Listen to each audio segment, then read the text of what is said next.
తెలుసు ఉండవు.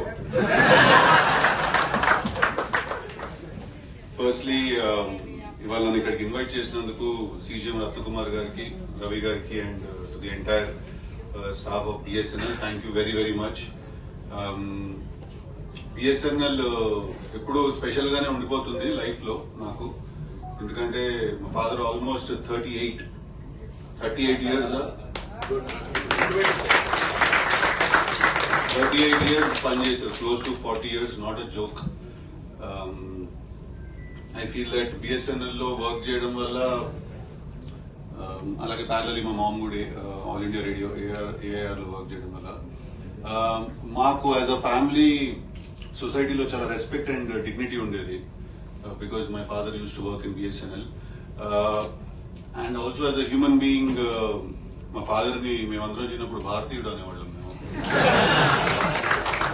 Very very very strict, very honest, very straight forward. I feel నా life లో 0% కరప్షన్ ఉన్న మనిషిని, అంటే corruption not just in sense of money or anything else, even as a human being 0% corruption ఉన్న మనిషిని నేను నా లైఫ్ లో ఎవరిని చూసానంటే మా ఫాదర్ ఒకటే. నాలో కూడా నాకు తెలిసి ఎంతో కొంత ఈ సొసైటీలో కానీ ప్రపంచంలో బతకడానికి కావాల్సిన కరప్షన్ ఒక 2-3% ఉందేమో, కానీ మా ఫాదర్లో ఇప్పటికీ అది లేదు. So I think I'm very glad that I was born to him and my mom. What ever మీరు అన్నట్టు ఇందాక రేడియో అండ్ టెలికాం కలిస్తే, కాకపోతే 2 ఆడియో కమ్యూనికేషన్స్, నేనేంటో వీడియో కమ్యూనికేషన్ కొంచెం ఒక స్టెప్ ముందుకెళ్ళాను. ఇప్పుడు బిఎస్ఎన్ఎల్ లో వర్క్ చేసే ఒక ఎంప్లాయీ కొడుకోవడానికి చాలా అడ్వాంటేజెస్ ఉంటాయండి. నేను చెప్తాను మీకు. ఇప్పుడు మన స్కూల్లో కానీ ఎక్కడైనా కానీ మనకు ఒక టీచర్ ఉంటారు, వాళ్ళకి ఏదో ఒక ఫోన్ పనిచేయదు ఒక రోజు. ఆ పని చేయకపోయేసరికి వాళ్ళు ఏంటంటే అప్పటి వరకు నన్ను బాగా తిట్టినా కొట్టినా ఏం చేస్తారు, అప్పుడు మన దగ్గరకు వచ్చేవాళ్ళు అనమాట. మనకు అప్పుడు అర్థమయ్యేది మా ఫాదర్ ఎంత తోపు. అప్పుడు తెలుసు అనమాట వాళ్ళు ఏంటంటే, ఒకసారి can you please talk to your father అది అని అడిగాడు. సో ఎవరింట్లో ఏదైనా ప్రాబ్లమ్స్ వచ్చినా కూడా, ఫోన్లో ఏదైనా పని చేయకపోయినా కూడా నేను నా దగ్గరికి వాళ్ళందరూ వచ్చేవాళ్ళు అనమాట. కాకపోతే వాళ్ళకి ఇంట్లో సిచ్యువేషన్ తెలియదు మా ఫాదర్ వాళ్ళకి. డాడీ ఇట్లా ఒక చిన్నది ఏదో ఉంది అంటే, అకార్డింగ్ టు రూల్స్ వాళ్ళు అప్లై చేస్తే చెప్పేవాళ్ళు. ఎక్కడో అక్కడ ఎంతో కొంత పాపం నా కోసం చాలా రేర్ గా బెండ్ చేసేవాళ్ళు అనమాట. అది కూడా అస్సలు ఇష్టం లేకుండా చేసేవాళ్ళు. ఫేవర్స్ చేయడం కానీ ఫేవరెటిజం కానీ ఉండేది కాదు. ఒకసారి ఇలాగే మా కాలేజ్ లో చదువుకుంటున్నప్పుడు మా హెచ్ఓడి ఉండేవాళ్ళు, ఆయనకి ఇలాగే ఏదో ఒక బిఎస్ఎన్ఎల్ లో ఫ్యాన్సీ నంబర్ కావాలని అడిగారు. ఇంకా మీరు చూసుకోండి. దానికి నేను మా నాన్న కాళ్ళ వేళ పడి just direct him to the right person. ఎవరైతే చేయగలుగుతారో పని వాళ్ళ వైపు డైరెక్ట్ చేయండి అంటే father gave him some contact. And ఆయన అతన్ని కలిసేసి వచ్చాక కాలేజ్ కి తిరిగి వచ్చి చెప్తున్నాడు, ఏంటి సిద్ధు మీ ఫాదర్ అంటే అందరూ అంత భయపడుతున్నారు.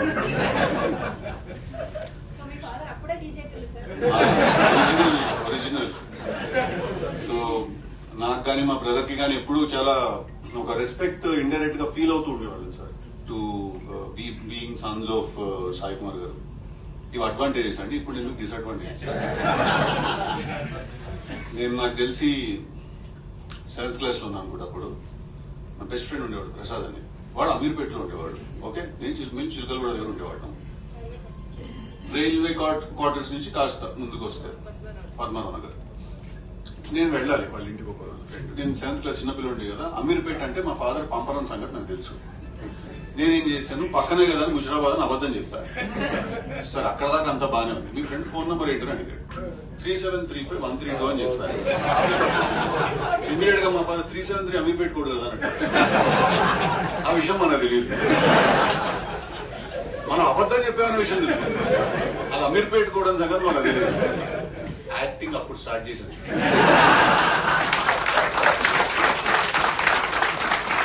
అవునా, అమీర్పేట అదేంటి వాడు ముషిరాబాద్ అని చెప్పాడే అంటే, మా డాడీ బిడ్డ చాలా చూసాం కూర్చోవాలి. అట్లాగే స్కూల్ నుంచి ఎవరైనా మ్యాథ్స్ లో మనం ఎప్పుడు ఫెయిల్ అనమాట. ఇప్పుడు లెక్కల్లో ఎడ్జ్ మీద ఉండేవాళ్ళం ఇప్పుడు అంటే పాస్ అవడానికి ఎంత అవసరం ఎగ్జాక్ట్లీ అంతే వచ్చేది. సో మా టీచర్ ఎప్పుడు ఫోన్ చేసి ఇంటికి చెప్పేస్తుందేమో అని చెప్పి నేను ఒకసారి పైకి వెళ్ళి బిల్డింగ్ మీద మల్కాజ్గిరి ఇంట్లో నీకు తెలియదు ఇది పైకి వెళ్ళి బిల్డింగ్ మీద వైర్ కట్ చేశాను ల్యాండ్లైన్ రోజుల్లో. ఇతను ఎవరో వచ్చారు ఫిక్స్ చేయడానికి వచ్చి ఎవడో పోసినట్టే ఉంది సార్ ఇట్లాంటి డిసడ్వాంటేజెస్ కూడా చాలా ఉండేవి. But I think on a more serious note I feel that మా ఫాదర్ ఒక 38 years కెరియర్ లో మా ఫాదర్ కున్న డిసిప్లిన్ గానీ ఆనెస్టీ గానీ అవన్నీ కూడా ఎక్కడో నేను ఇంబైబ్ చేసుకున్నాను through his genes. So thank you for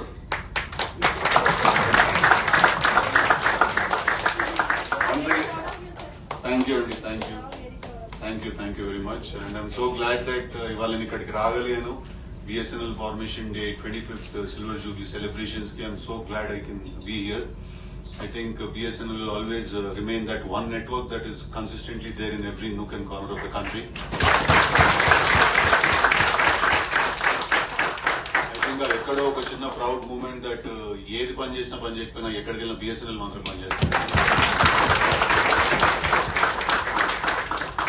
Consistently concentrating on substance and how to provide a great network and first connection and communication to the entire country. And I think Father Chepnattu, Narendra Modi garu also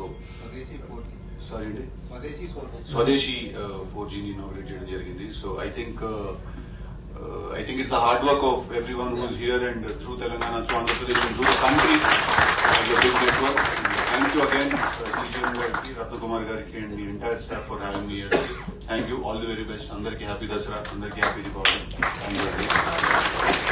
ఇక్కడ దాకా వచ్చాను కాబట్టి promotion ఉంటుంది blood లోపల కొంచెం నేను చేయలేను. October 17th కి తెలుసు కదా అన్న సినిమా రిలీజ్ అవుతుంది. డెఫినెట్లీ చాలా చాలా చాలా ఎంటర్టైన్ చేస్తుంది మిమ్మల్ని సినిమా. నాకు నమ్మకం ఉంది ఆ సినిమా మీద. Please watch it with your families.